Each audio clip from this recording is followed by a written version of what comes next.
عمر يقول فيه النبي صلى الله عليه وسلم: لو كان بعدي نبي لكان عمر. عمر فما ينطق بشيء إلا وينزل القرآن موافق لعمر في رأيه. قال للنبي صلى الله عليه وسلم: يا رسول الله، لو اتخذنا من مقام إبراهيم مصلى، فنزلت الآية: واتخذوا من مقام إبراهيم مصلى.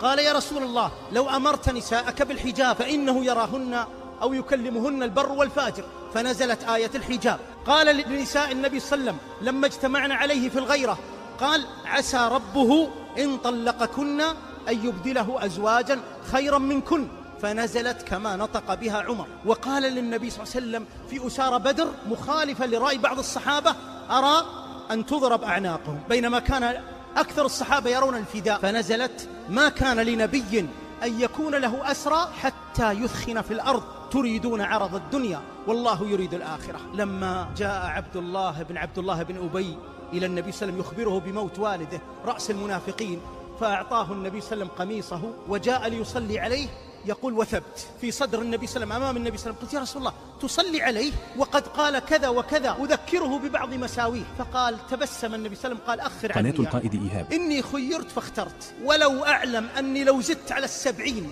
غفر له لزدت، من رحمته صلى الله عليه وسلم.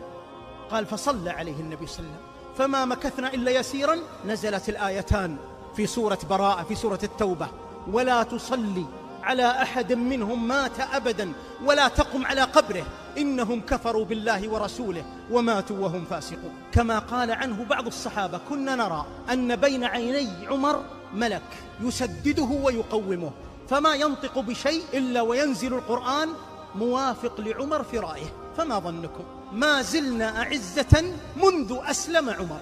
إي والله.